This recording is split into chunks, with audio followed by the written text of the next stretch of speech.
মই যদি কওঁ পৰশুৰাম এতিয়াও জীয়াই আছে আপুনি বিশ্বাস কৰিবনে?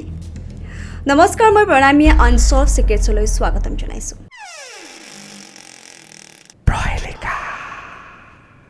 আজি আমি আকৌ কথা পাতিম ভগৱানৰ পৰা অমৰ হোৱাৰ বৰদান লাভ কৰি এতিয়াও আমাৰ মাজত থকা বাকী কেইজন মনীষীৰ কথা।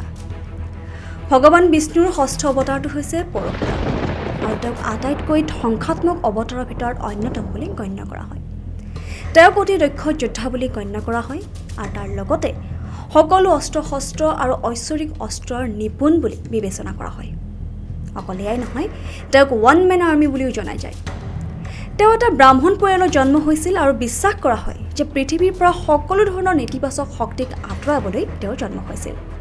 কিন্তু এইটোও বিশ্বাস কৰা হয় যে পৰশুৰাম এতিয়াও জীয়াই আছে। কিন্তু কিয়? কাৰণ কল্কি পুৰাণৰ মতে কলিযুগৰ শেষত যেতিয়া ভগৱান বিষ্ণুই তেওঁৰ অন্তিম অৱতাৰ অৰ্থাৎ কল্কি অৱতাৰ ধাৰণ কৰিব, তেতিয়া পৰশুৰাম পুনৰ আৱিৰ্ভাৱ হ'ব এজ আ মাৰ্চিয়েল গুৰু আৰু তেওঁ কল্কিক সকলো ধৰণৰ অস্ত্ৰ শস্ত্ৰ আৰু ঐশ্বৰিক বিদ্যাৰ শিক্ষা প্ৰদান কৰিব, যাৰ ফলত পৃথিৱীৰ পৰা সকলো ধৰণৰ পাপ, হিংসা আৰু অৰাজকতাৰ অন্ত পৰিব। আন এগৰাকী হৈছে বেদব্যাস। বেদব্যাসক ভগৱান বিষ্ণুৰ বহু অৱতাৰৰ ভিতৰত অন্যতম বুলি গণ্য কৰা হয়। বিশ্বাস কৰা হয় যে বেদব্যাসে 3টা যুগৰ অভিজ্ঞতা লাভ কৰিবলৈ সক্ষম হৈছে। ত্ৰেতা যুগৰ শেষত তেওঁৰ জন্ম হৈছিল, তাৰ পাছত সম্পূৰ্ণ দ্বাপৰ যুগৰ তেওঁ সাক্ষী আছিল আৰু তাৰ পাছত কলিযুগৰ কিছু প্ৰাৰম্ভিক দিনৰ সাক্ষীও আছিল বেদব্যাস। তাৰ পাছত বেদব্যাসৰ লগত কি হ'ল এই কথা কোনেও নাজানে। বহুলোকে বিশ্বাস কৰে যে তেওঁৰ এতিয়াও মৃত্যু হোৱা নাই আৰু বহুলোকে বিশ্বাস কৰে যে পৃথিৱীত যিমান বেয়া কৰ্ম হৈ আছে, যিমান হিংসা অৰাজকতাই বিৰাজ কৰিছে, এই সকলোবোৰৰ পৰা আঁতৰত থাকিবলৈ বেদব্যাসে ভাৰতৰ উত্তৰ দিশে কোনো এখন সৰু গাঁৱত থাকিবলৈ লৈছে আৰু তেওঁ বৰ্তমানো তাতেই আছে। ইয়াৰ পাছৰটো হৈছে মহাবলী, যাক বলি ৰজা বুলি জনা যায়। তেওঁ আছিল এগৰাকী দৈত্য ৰজা আৰু তেওঁ ত্ৰিলোকত আধিপত্য বিস্তাৰ কৰিছিল। অৱশ্যে মহাবলীক প্ৰাচীন হিন্দু গ্ৰন্থত উপকাৰী আৰু উদাৰ ৰজা বুলি বৰ্ণনা কৰা হৈছে। মহাবলীৰ ৰাজ্যত সকলোৰে সৈতে সমান ব্যৱহাৰ কৰা হৈছিল আৰু তেওঁৰ সকলো প্ৰজাই শান্তি আৰু সমৃদ্ধিশালী জীৱন কৰিছিল। মহাবলীৰ এই শাসনত দেৱৰাজ ইন্দ্ৰই ভাবুকি অনুভৱ কৰি বলিক তেওঁৰ ঠাইত স্থাপন কৰিবলৈ ভগৱান বিষ্ণুৰ কাষ চাপিল আৰু হিন্দু কিংবদন্তি অনুসৰি দেৱৰাজ ইন্দ্ৰ মহাবলীৰ হাতত পৰাস্ত হোৱাৰ পাছত দেৱতাসকলে বিষ্ণুৰ ওচৰত আশ্ৰয় লয় আৰু ইন্দ্ৰক পুনৰ ক্ষমতালৈ আনিবলৈ কাকুতি মিনতি কৰে আৰু সেইবাবে বিষ্ণুৱে বামন অৱতাৰ ধাৰণ কৰে।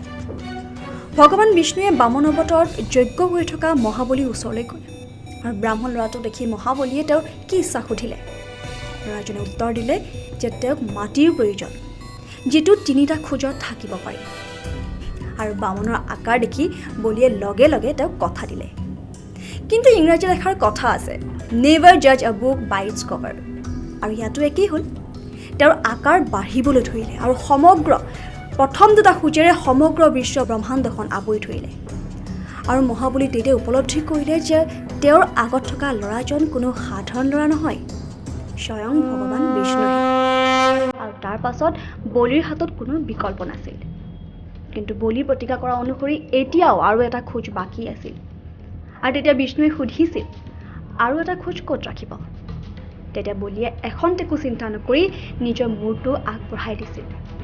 আৰু বলিৰ ভক্তিত সন্তুষ্ট হৈ ভগৱান বিষ্ণুৱে মহাবলীক আশীৰ্বাদ দি পাতাললৈ পঠিয়াই দিয়ে আৰু তেওঁক অমৰত্ব প্ৰদান কৰে।